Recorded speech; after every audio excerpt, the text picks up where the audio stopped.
Hi folks, Michael Neff here, Director of Gear Sports, and today we're going to do a short video on how to install a gear system.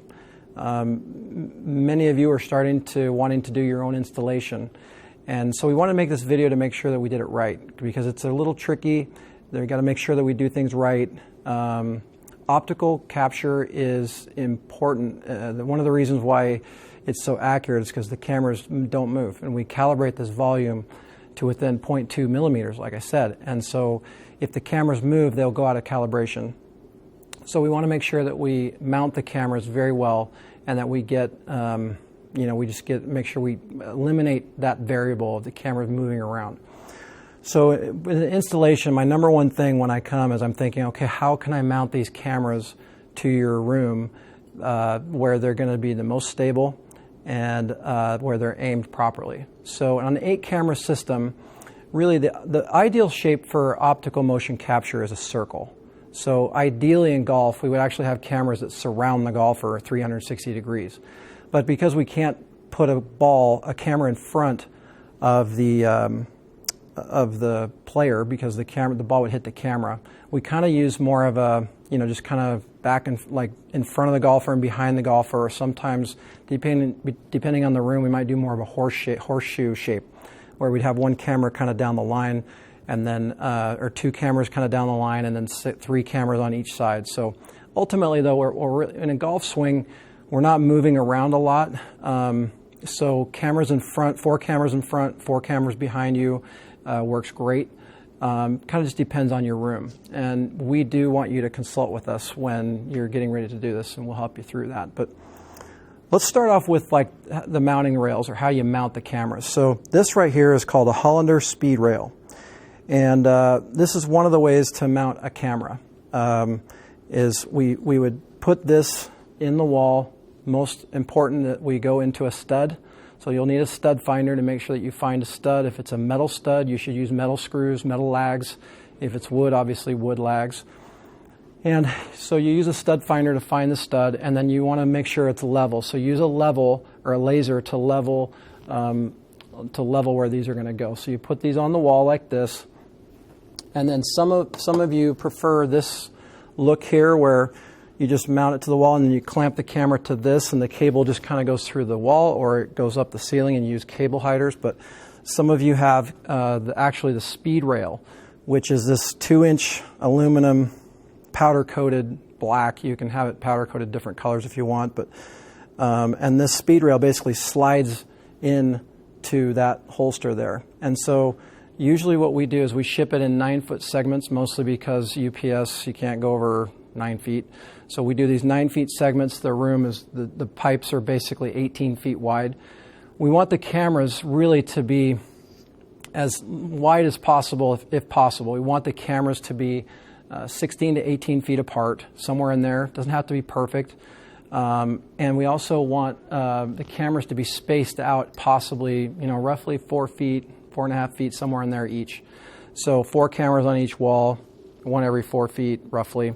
16 feet and and change, or whatever you need to do, and you want to get these Hollander speed rails into the studs. So sometimes and the studs are 17 inches apart, so sometimes it's hard to get them all lined up perfectly, but it's really important that you find the studs.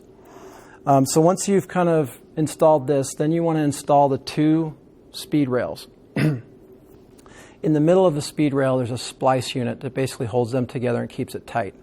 Once you have those in there and it's nice and level, there's a little Allen wrench here that you tighten down, which keeps that in place.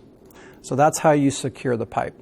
And we suggest that you don't lock anything down until you have everything positioned right. So I've learned that the hard way a few times. Once we have the speed rail up, the best next thing to do is to take the cables, and you want the cables basically to go behind the pipe. You want to hide the cables. So most time people have, we basically go through the either conduit. If you don't have conduit, we'd probably go through the ceiling or the basement. But basically, you'd want to basically find right behind the pipe, you would drill a hole that's wide enough for 4 cables, depending on which side. So you have 4 cables on one side, 4 cables on the other side. And the goal is really to hide the cables. And there's lots of different ways to do that. If you have a concrete wall, or if you have a metal wall, or you don't have a wood wall, you don't have studs in between, you know, you do the best you can. And sometimes the best way to hide the cables is just using cable management on the outside of the wall and painting it so it's not so, you know, obvious that you're trying to hide the cables. But ultimately what we want to do is try to have cables. If you're getting ready to build your own lab, definitely want to put conduit underneath the floor for gears. Make sure that you have the conduit come out like about 8 feet. The pipes are going to be at roughly 8 feet. The cameras are going to stay right around 8 feet, 8.5 feet is where we want the cameras to be during gears. So you want to put that hole right kind of behind the pipe so you don't see that hole. Then what you do is you basically get the right amount of slack. We ship you all the cables, and you get the right amount of slack so that the cameras go to the correct length, and then the slack goes behind the wall. We use these little guys right here.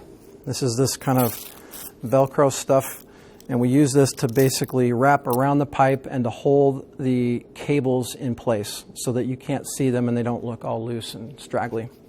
So you can get this stuff at Home Depot. It's pretty cheap. Once you have the speed rail in, you're going to get this little guy. This is a Manfrotto 3-way clamp, and this is a super clamp. So you actually get 9 of these guys. 8 for cameras, and then you get 1 for the club calibration tool. So this just, you find any tripod that you have in your stash of tripods like you all do. And this is a great, we give you one of these to make sure that you have something to calibrate the club with, a kind of a clamp, if you will, that the shaft goes in and then you clamp it, and that allows you to kind of work hands-free. But you can see here that on this case, this is the 3-way head. You go into the stud this way. By the way, 8 of them will have these gold studs, and one of them doesn't. The one that doesn't is for the tripod for your club scaling. This little guy right here that comes with it goes inside.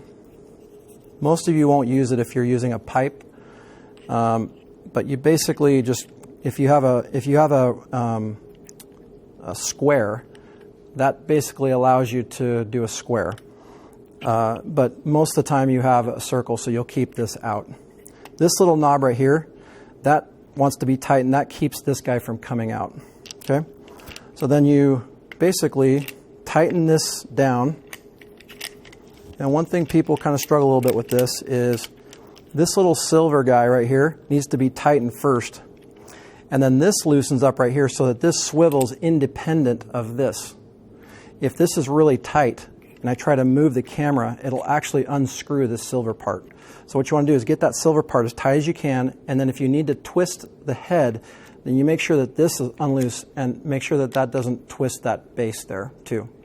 But as you can see here, you can articulate 360 degrees. You can move this any way you want. We want the cameras, doesn't matter if they're facing up or if they're below the pipe or above the pipe, we really want them roughly at about 9 feet, 8.5, 9 feet. And we want them level to the ground. So we don't want the camera. Actually, here's an example of a camera here.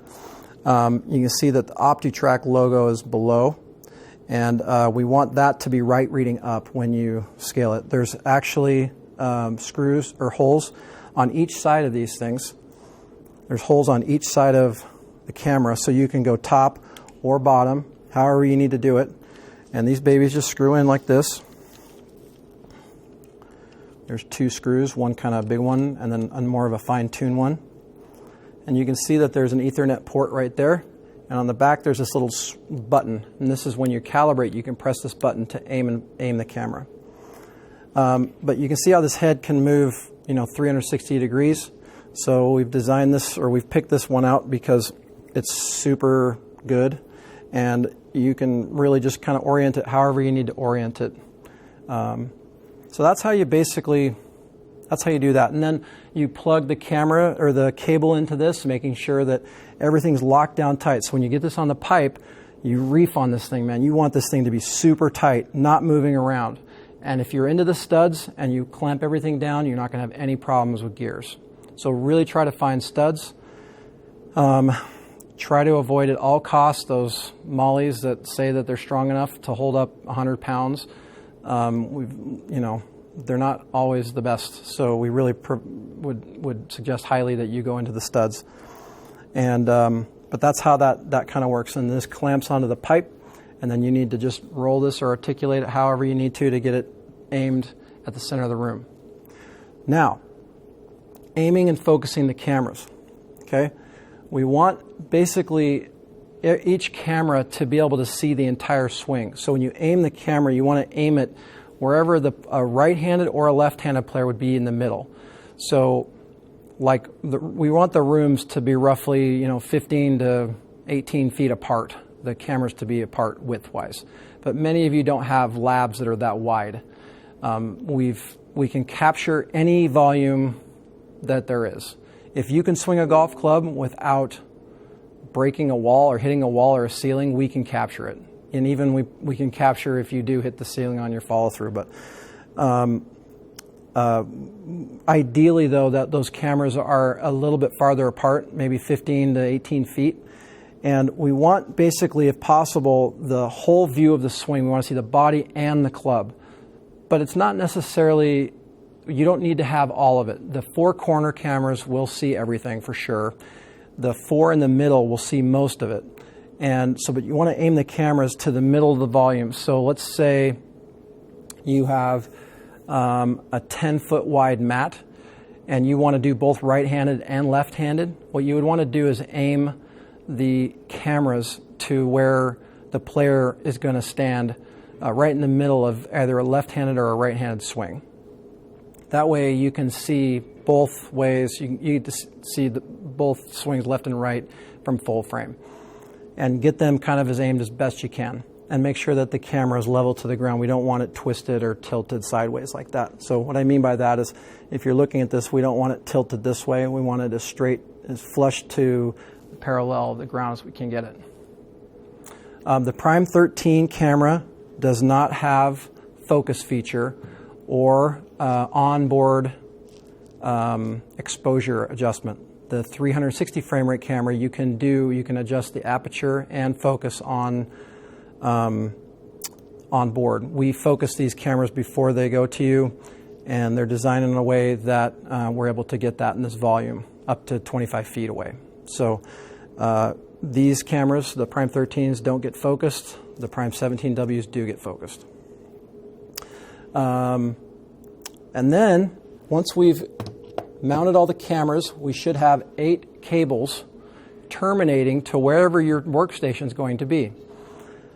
We'll get to the computer in a minute, but this little guy is where all the cameras plug into.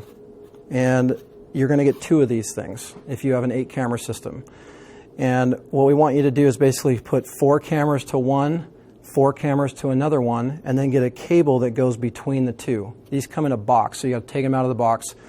You're going to put 4 cables into one, 4 cables into the other one, and then you're going to have a cable that goes in between the 2. And you're going to have a cable that goes from one of these, doesn't matter which one, into the back of the computer.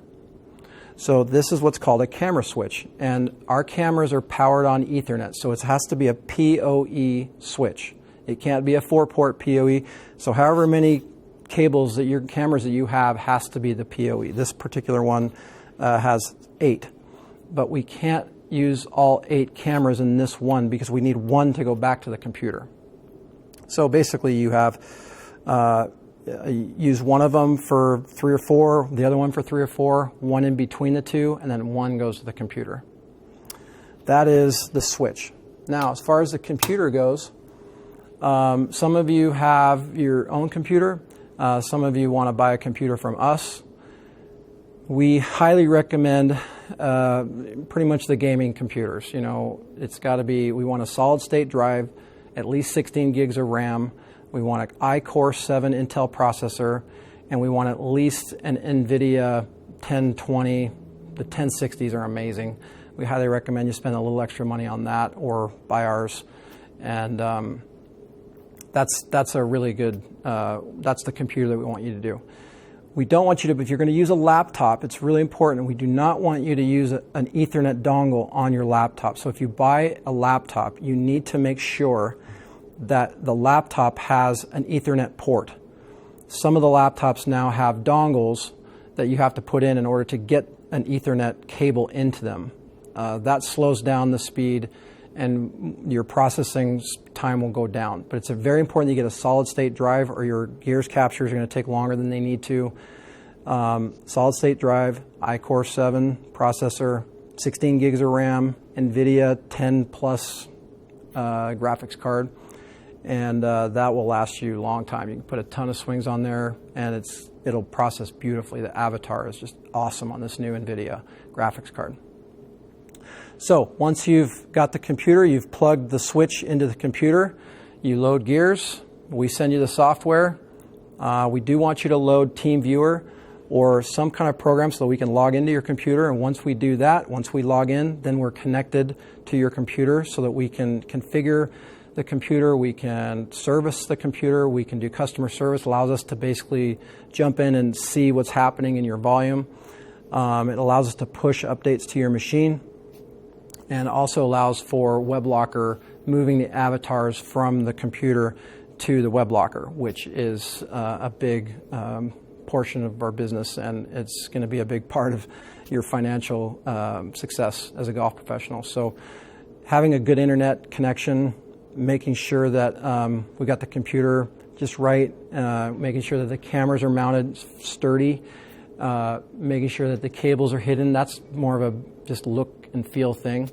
You do need to use a 1080p television, but pretty much everything nowadays is 1080p. So pretty much every TV works with Gears, but Gears is run on 1080p. So if you're using an old monitor, it'll probably crop it or screen it. Gears is a Windows-based product, so you can't operate Gears with an Apple.